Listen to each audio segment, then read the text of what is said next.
7 hours and 25 minutes. But we've made it. Wrestlemania 35 went off the air roughly 7 minutes ago.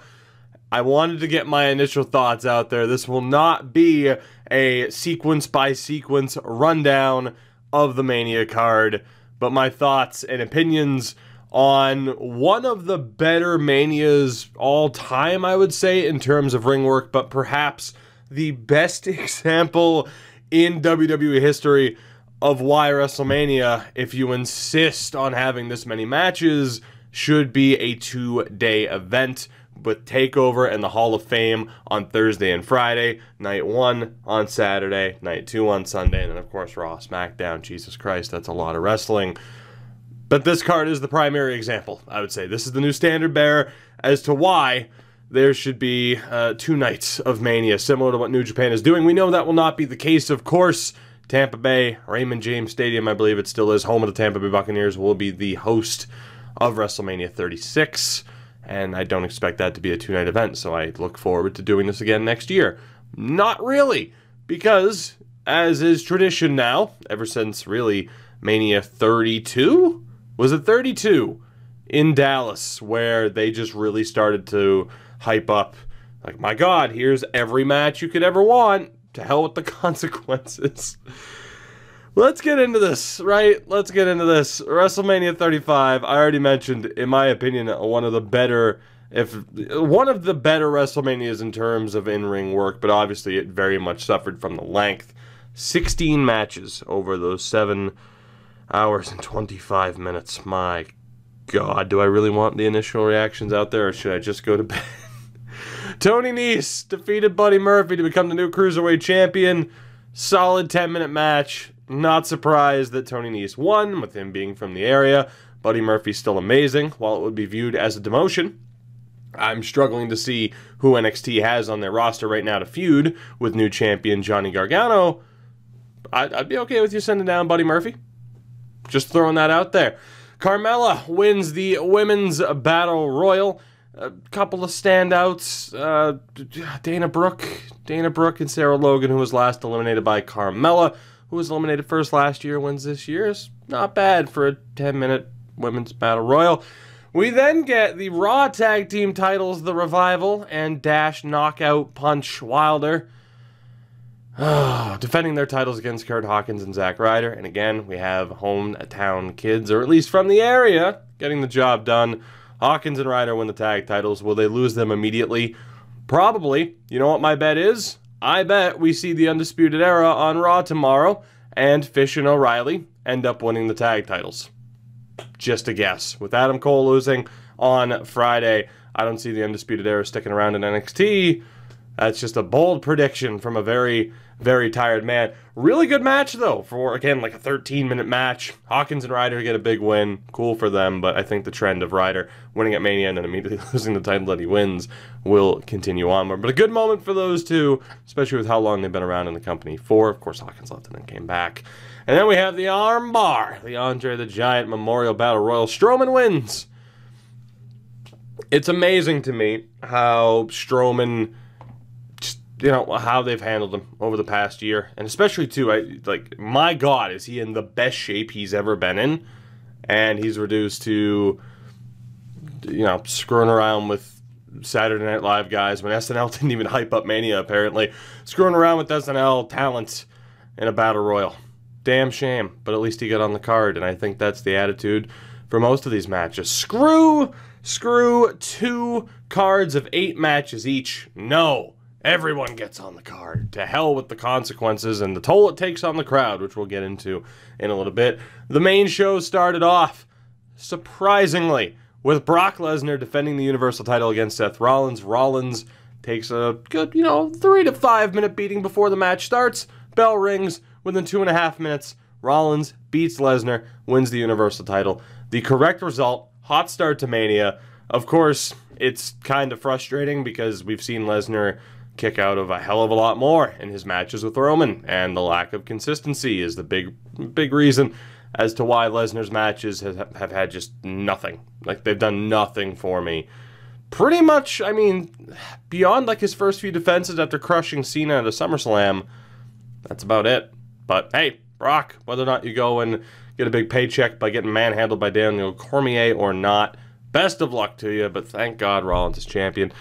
If Brock shows up on SmackDown and beats Kofi, by the way, as some people have suggested, please no.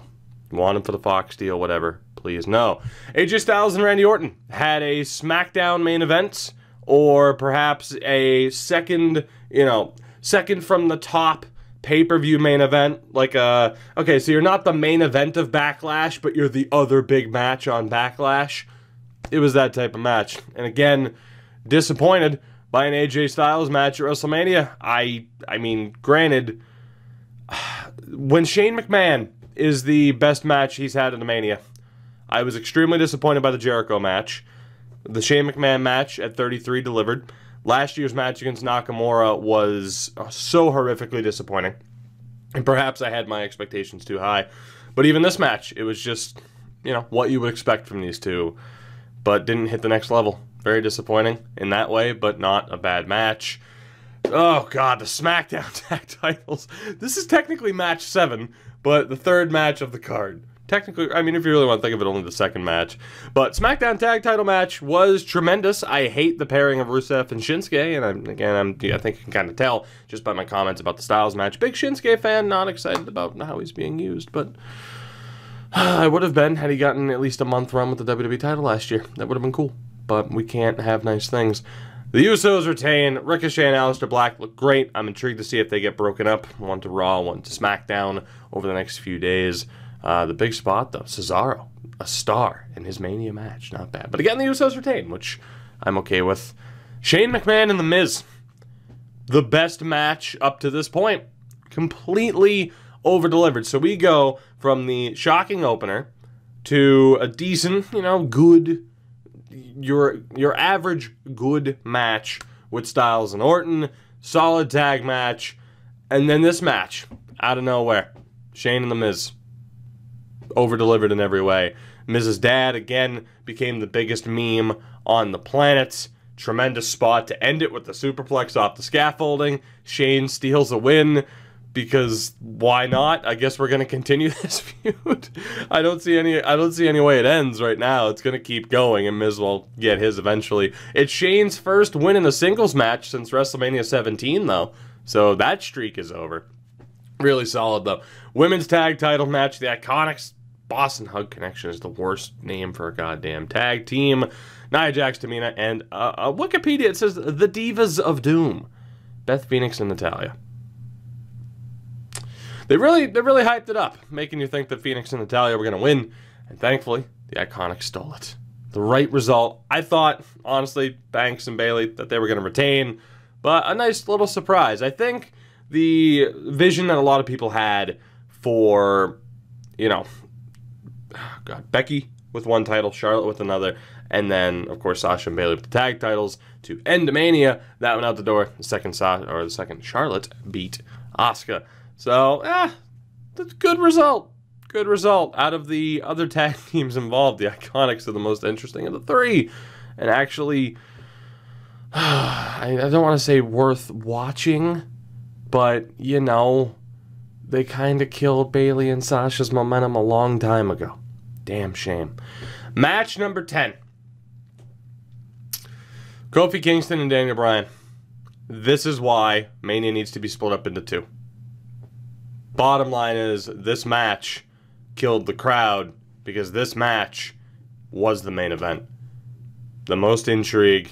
The crowd never truly recovered beyond this. Kofi Kingston is WWE Champion, even if it was spoiled on Twitter. For some people, apparently, which that's what you get for looking at Twitter instead of watching the match.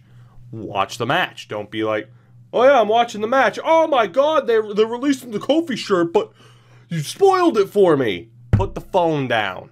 Watch the match. We get what we want. Kofi and Daniel Bryan at Mania, and you're sitting there, I'm on my phone, what's going on? Quit your bitching. Watch the match. Great match. Kofi wins. One of the best WrestleMania moments of all time, and the aftermath and the celebration. absolutely tremendous. And if he does lose it relatively soon, hopefully not to Brock Lesnar, but if he does lose it relatively soon, so be it. And an all-time WrestleMania moments. But again, the crowd died after this. They were done. They were done. And this is why it should have been, we'll see you tomorrow for part 2, with the women main event on Sunday. That should have been the way to do it. Samoa Joe squashes Rey Mysterio in 1 minute. I can only assume Rey was still hurt. At the very least, it makes Joe look like a killer. Again, as far as was this needed, and of course them just bloating this card for a one-day event, I would still say it had its place if it was a 2-day event. At the very least, Joe looks like a killer and gets a win, so I'm happy with that. Roman Reigns and Drew McIntyre. This was the point where I'm like, okay, is the crowd dead, or did they tone down the mics for Roman, which I wouldn't have expected. Smart crowd or whatever at Mania aside, didn't really expect Roman to get booed. So just the relative silence of the audience on this one, of the crowd, was shocking, really. But apparently it's just, no, this crowd was dead, and that would continue on. But of course, throughout the rest of the final few matches, they had their peaks, but quite a few valleys. And this match just never really clicked, and it's a match that suffered from being on a bloated card. 10 minutes between these two. Now, one could argue, well, how much more do they really need? It kind of sucks with the finisher spam that we've seen in Roman matches before, that Drew falls to one Superman punch and one spear. It's a little bit disappointing. I am more than fine with Roman winning. Don't get me wrong. I'm not like, oh, I'm a Drew fan and I'm sad that he lost. No, he can recover from that loss. It's not a big deal. Plus, Drew McIntyre had a match with the face of the company at WrestleMania. Didn't think I'd be saying that a few years ago. So I'm good with it. But they needed a little bit more time. Triple H and Batista, boy did they get time. 25 minutes worth. The crowd, for the most part, could not care less. There were some moments, though, of course, with the nose ring early on. Overall, I really enjoyed this match because I knew what to expect. It is the average Triple H Mania match, a singles match at least. Of course, we didn't see it last year with him being involved in Ronda's debut, but look back to WrestleMania 33 against Rollins. This is your Triple H match. This is his formula. I enjoyed it for what it was, mainly because it was nice to see Batista again, knowing that Batista wanted this so much. It's a shame he wanted some of those tattoos as much as he did. That really caught me off guard, especially the belly button stomach tattoo. It caught me off guard. Hey, not judging you. Your body, do what you want. I'm sure, again, much like other people, every piece means something to you. It just caught me off guard. But I love this. Batista goes out on a shield in what will probably be his last match, and he gets what he wants, and for that reason, I'm happy. The ending, of course, was predictable. Not necessarily with Ric Flair getting involved, but Triple H winning. He's not going to retire, man. Not with that Saudi money. Too big of a name. Baron Corbin and Kurt Angle. Although, before this match, I should mention Elias's segment. I didn't even mention Hogan at the beginning, but fuck him. Who cares? Elias's segment, he is interrupted by 2003-2004 John Cena, which was fun. Cena went a little bit more than PG, which was funny. But holy disappointment. You know, it would have been so much better to see The Rock here. It would have been so much better to see anybody else other than Cena, because I was very much on board with the idea of, you know, a Cena-Angle confrontation. That was me getting my hopes up in something that was never promised, though, so I'm not faulting them for it, although I do think it would have been a little bit better.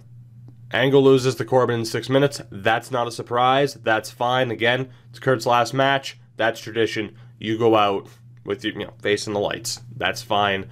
And Jesus, it hit me harder than I thought it would. That, like, oh man, Kurt, he's done. And I don't know. It was one of those moments tonight where, with Batista, I kind of felt it. Like, shit, it's like I really enjoyed, because, I got to almost kind of grow up in a way. It's like, okay, here's Deacon Batista, and then when he first left in 2010, and then he comes back in 2014, the run against the Shield. And then, you know, comes back for this match and knowing that this is probably it for him, and then seeing Kurt's last match as well. Right in the childhood, man. Right in the childhood. But Kurt gets a good send-off. Obviously, losing to Corbin. I like Baron Corbin, but he's never recovered from them, you know, butchering his Money in the Bank run. And this isn't going to help. It's not... It's drifting more towards X-Pac heat than legitimate heat, unfortunately. Which sucks, because I like him. But I don't really see how they're going to make that work. And then obviously the stuff they've done with him in terms of like, oh, he's with Bobby and Drew. Like, that hasn't worked. I don't know what's next for Baron Corbin, but this isn't going to be a major moment for him. Match went 6 minutes. This next match, the penultimate match of the evening, went 4. This is why we need 2 shows. Finn Balor and Bobby Lashley deserved more than 4 minutes.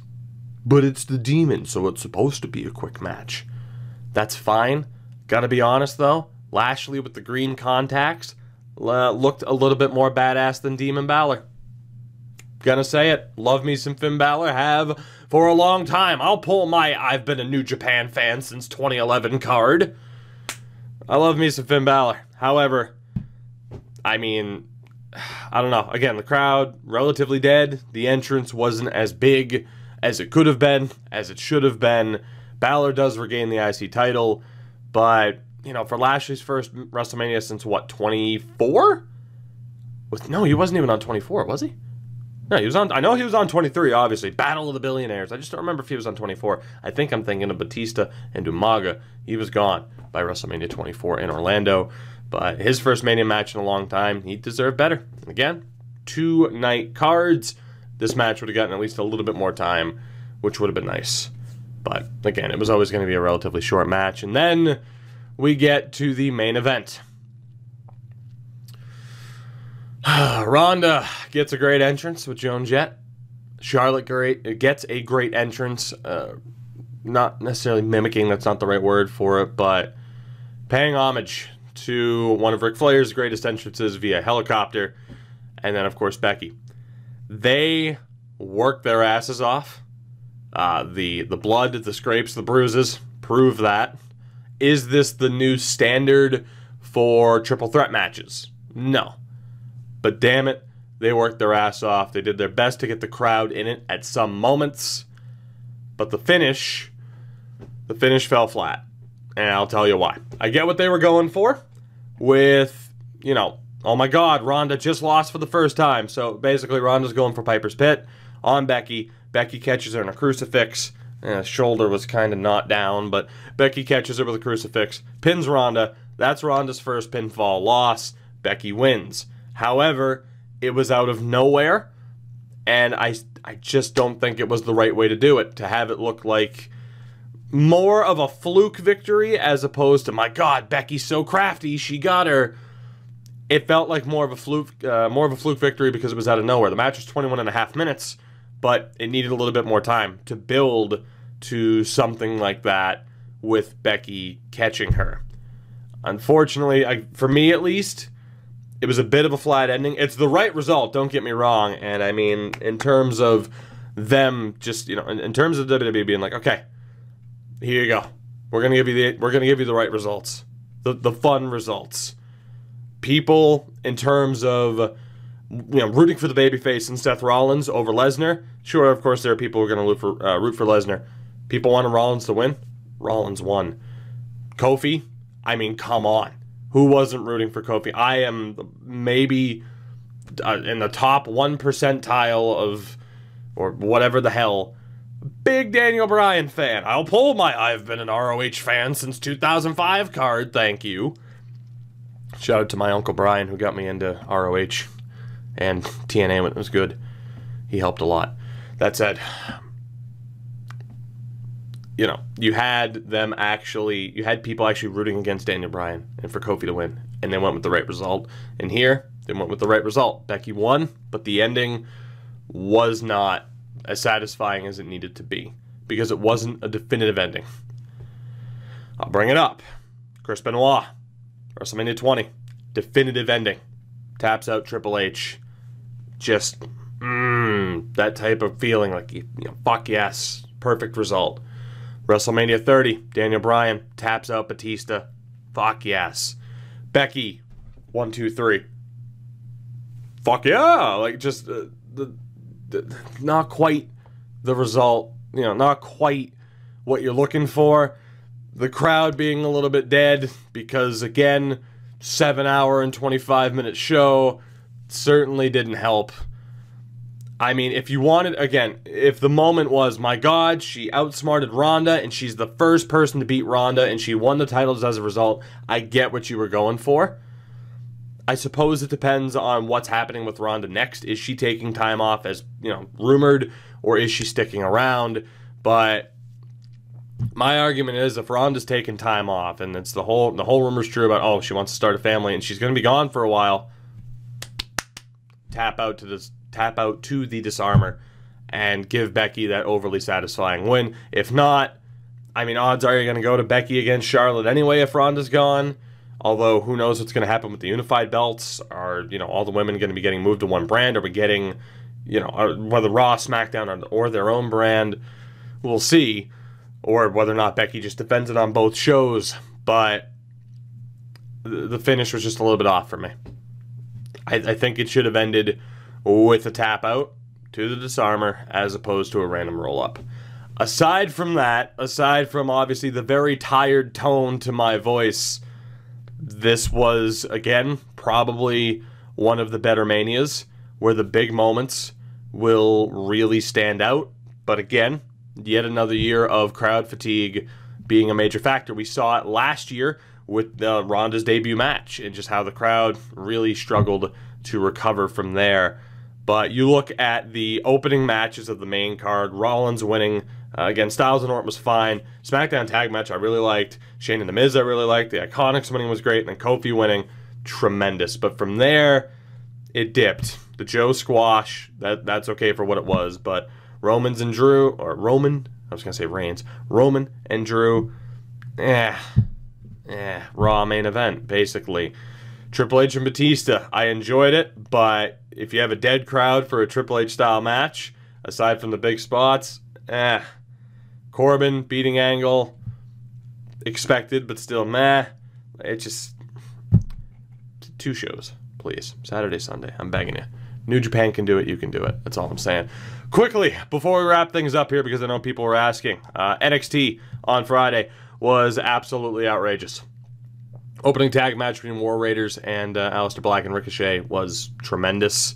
Velveteen Dream and Matt Riddle was tremendous. Walter and Pete Dunne was tremendous. I know it wasn't everyone's cup of tea. I fucking loved it. The powerbomb at the end. Jesus Christ.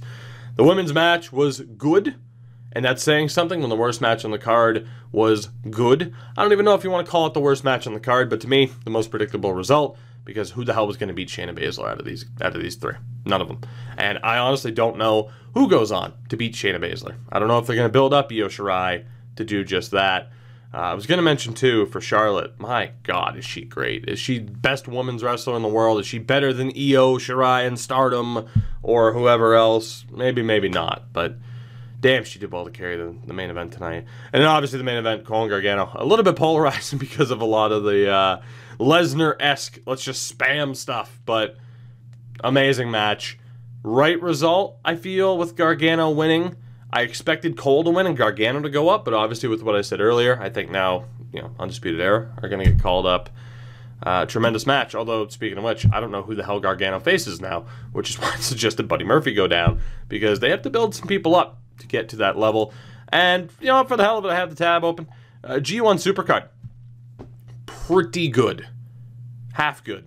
I'm kind of on that bandwagon with the New Japan stuff. It's really good. The Honor Rumble was great for one reason only. The Liger Muta stare down. Jesus Christ.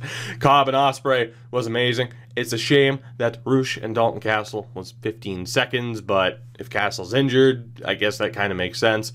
Women's match was... It was a match. Yeah, the Women of Honor. Oof, that division's getting so screwed over by its booking. The 6-man street fight, Flip and Lifeblood against Bully Ray, Shane Taylor, and Silas Young. I just don't care for that style of match. I love me some Mark Haskins and Juice Robinson. Didn't really care for it. Dragon Lee, Taiji Ishimori, and Bandito was outrageous. Under 9 minutes and just holy shit. Bandito is one of my favorites right now. Obviously, getting a certain Time Bomb appearance would have been cool, but I think we'll get that soon. Maybe at the end of Best of the Super Juniors, heading into the summer. The ROH and IWGP Heavyweight Tag Titles. GOD, Villain Enterprises, LIJ, and the Briscoes. My God, PCO. Taking a fucking powerbomb to the floor. Outrageous. And as far as the Enzo and Cass stuff goes, fuck it. I'm sorry, ROH. Maybe a good plan. Second that stuff happens to Brett. Nope. Nope. Not doing that. You shouldn't let their booking shouldn't be affected by what happens because of some douche. You're right, it shouldn't be, but pull that plug, don't do it. Kota Ibushi and Naito. I mean, well, actually, in fairness, Zack Sabre Jr. and Tanahashi, pretty damn good. The ending submission, pretty damn good. Ibushi and Naito, pretty damn good. Ibushi wins. Naito gonna be main eventing the Dome again by winning the G1. It's my guess. It was him or Ibushi. Naito is the favorite, especially with Ibushi, making it to the final last year. Matt Taven wins the Ring of Honor World title. I mean, Marty's leaving. It was going to happen. I don't hate Matt Taven. I don't. Should he be their champion? Nah. But a lot of people think, like, okay, that's the type of guy who's fitting to be their champion right now, which it is what it is. Then Okada and Jay White. I love me some Okada. As far as Okada winning it back, there was nothing else you could really do. They relied, of course, on Kenny staying. With Kenny leaving, it is what it is. You would have had to change so many other things. You would have had to have changed Jay either losing or Jay winning against Okada. He would have either had to, lose that match, lose against Tanahashi, or win the New Japan. Like, you would have had to change around so many other things. I agree that maybe Jay White could have held it for another 2 months until Dominion, but my argument is, who the hell would he have faced here? The only other matchup was Jay White and Tanahashi, and Jay White potentially wins it here, I guess, or you have the rematch and he retains. But then, okay, Tanahashi then wins the New Japan Cup, so who does Okada face here? Like, there was no other opponent. It had to be Jay White against Okada or Jay White against Tanahashi. And unfortunately, with Okada, if you don't pair him up with Jay White, you pair him up against Zack Sabre Jr., in which case Okada's not losing that. So you can say they played the best hand that they possibly could. And overall, again, New Japan side of the card for me really shone through. The ROH side was hit or miss. Hell of a weekend worth of wrestling, and we're not done yet with Raw after and SmackDown after. I am going to bed. 7.5 hours.